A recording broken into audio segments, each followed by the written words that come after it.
안녕하십니까. 은행에서 30년 동안 근무한 경력이 있는 공인중개사 한남수 TV입니다. 이번 강의는 제 부동산 채널 148번째 강의입니다. 계속해서 법정지상권의 전반적인 내용을 시리즈 강의로 보내드리고 있습니다. 이번 강의는 법정지상권 제12강으로서 분묘기지권 두 번째 강의입니다. 분묘기지권이 성립됐을 때 토지의 사용 범위와 지료에 대해서 상세하게 안내를 해드리겠습니다. 지금까지 법정지상권의 전반적인 내용을 10개의 파트로 나누어서 강의를 해드렸습니다. 그 첫 번째 강의로 법정지상권의 개념과 취지와 성질에 대해서 말씀을 드렸고, 또 세 번째에서는 법정지상권의 가장 일반적인 형태를 할 수 있는 저당권과 관련된 법정지상권에 대해서 말씀을 드렸고, 또 다섯 번째 강의에서는 관습법상의 법정지상권을 말씀을 드렸고, 여섯 번째에서는 이 민법상의 법정지상권과 관습법상의 법정지상권을 비교 분석을 해드렸습니다. 또 10번째 강의에서는 법정지상권자가 기료를 2년분 이상 연체했을 때 토지 소유자가 그 지상의 건물을 값싸게 인수할 수 있는 방법 3가지를 알차게 강의를 준비해서 여러분들께 소개를 해드렸습니다. 지금 현재는 관습법상 법정지상권의 일종인 분묘기지권에 대해서 설명을 드리고 있습니다. 지난번 제1강에서는 분묘기지권의 개요, 성질, 성립요건 3가지에 대해서 말씀을 드렸습니다.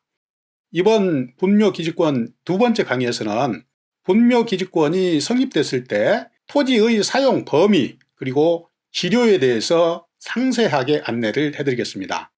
다음 세 번째 강의에서는 분묘기지권의 존속기간, 네 번째 강의에서는 분묘기지권의 소멸사유, 또 다섯 번째 강의에서는 연고가 없는 분묘의 처리 방법에 대해서 말씀을 드리겠습니다.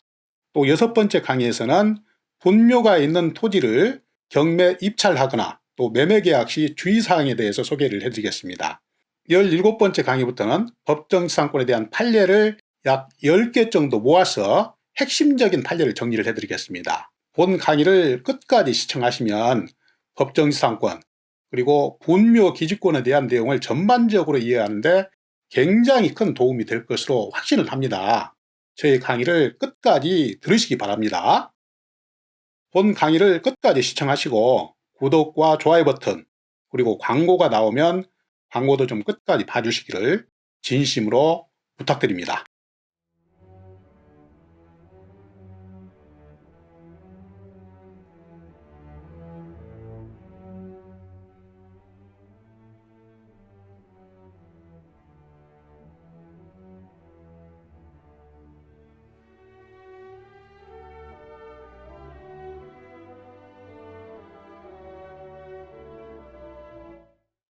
지금부터 분묘기지권이 성립했을 때 토지를 어느 부분까지 사용할 수 있는지 그리고 분묘기지권과 지료 문제에 대해서 다음과 같은 목차로 설명을 드리겠습니다. 첫 번째는 분묘기지권이 성립됐을 때 토지의 사용 범위, 또 두 번째는 분묘기지권과 지료, 이렇게 두 가지 제목을 가지고 설명을 드리겠습니다. 이제 본론 설명을 드리겠습니다. 그 첫 번째로 분묘기지권의 토지 사용 범위에 대해서 말씀을 드리겠습니다.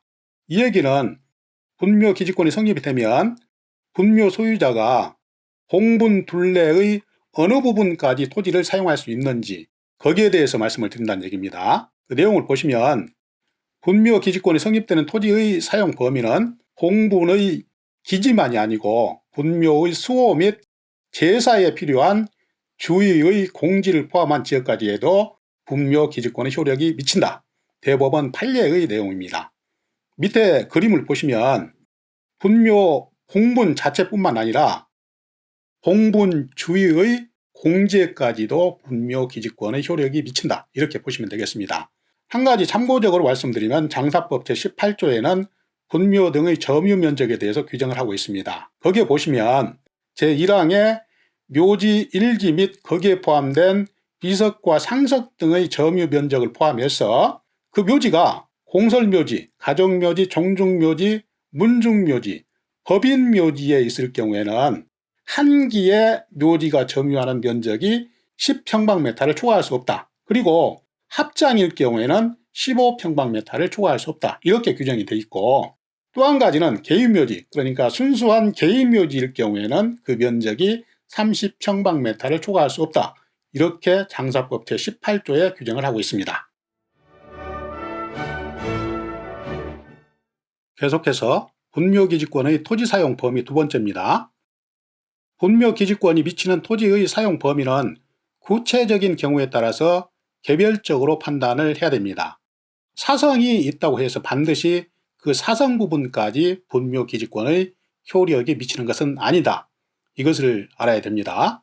밑에 그림을 보시면 여기서 사성이라는 것은 무덤 주위를 반달형으로 둘러싸은 둔덕을 말하죠. 이렇게 사성이 조성이 되어 있다고 해서 무조건 사성이 있는 부분까지 토지를 사용할 수 있다. 그것은 아니란 얘기예요. 토지의 사용 범위는 구체적인 경우에 따라서 개별적으로 판단을 해야 된다. 이것을 아시기 바랍니다. 계속해서 분묘기지권의 토지사용 범위 세 번째입니다. 그 내용을 보시면 이미 성립되어 있는 분묘에 대한 분묘기지권만 인정이 될 뿐이지 분묘기지권이 성립되는 토지에 공지가 있다고 해서 다른 분묘를 거기에 추가로 설치할 수 없다. 이런 내용입니다. 그래서 기존 분묘 이외에 새로운 분묘를 신설할 권능은 없다. 이렇게 보시면 됩니다. 다시 한번 말씀을 드리면 묘지에 가시면 공분 외에 옆에 공지가 있다 이런 얘기예요. 그런데 분묘기지권이 거기까지 효력이 미치는데 그렇다고 해서 공지가 있다고 해서 다른 사람의 묘를 거기에다가 다시 설치할 수는 없다. 이런 내용입니다. 예를 들어서 설명을 드리면 부모 중 부친이 먼저 사망을 해서 자기 땅은 없어서 타인 토지에 분묘를 설치를 하겠다. 그래서 그 사람의 승낙을 받아가지고 분묘를 설치를 했어요. 그러면 분묘기지권이 성립이 되는데 그 후에 모친이 돌아가셔가지고 그 부분에 그 모친을 아버지하고 합장을 한다든가 아니면 단분을 설치를 한다든가 그렇게 할 수가 없다 이런 얘기입니다. 일단 분묘기지권이 성립이 됐으면 추가적으로 그 공지에 다른 사람의 묘를 설치할 수 없다.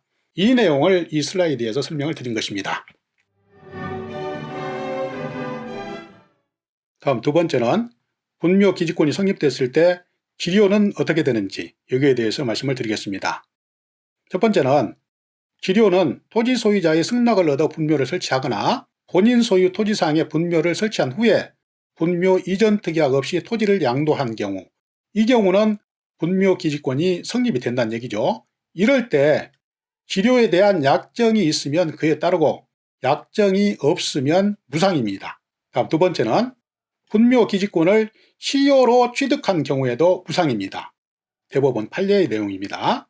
또 세 번째는 약정이 없는 경우에 당사자의 청구에 의해서 법원이 기료를 결정할 수 있습니다.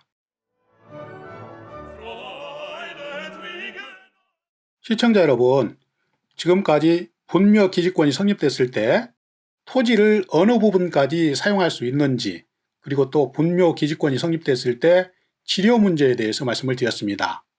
좀 도움이 되셨는지요? 도움이 되셨기를 진심으로 기원합니다.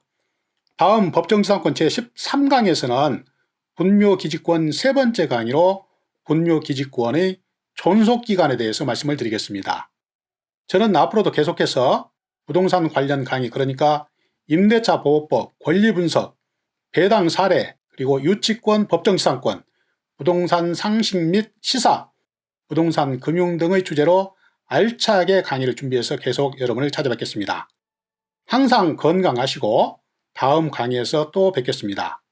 감사합니다. 안녕히 계십시오.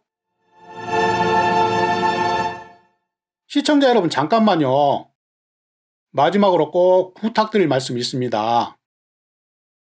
지금까지 약 10분간에 걸쳐서 분묘기지권이 성립됐을 때 분묘기지권의 토지 사용 범위, 그리고 또 지료 문제에 대해서 간략하게 설명을 올렸습니다. 지금까지 제 강의가 조금이라도 여러분께 도움이 되셨다고 생각되시면 구독 버튼과 좋아요 버튼 잘 부탁드립니다. 이 구독과 좋아요 버튼은 강의를 하는 저에게 힘의 큰 원천입니다. 마지막으로 잘 부탁드리겠습니다.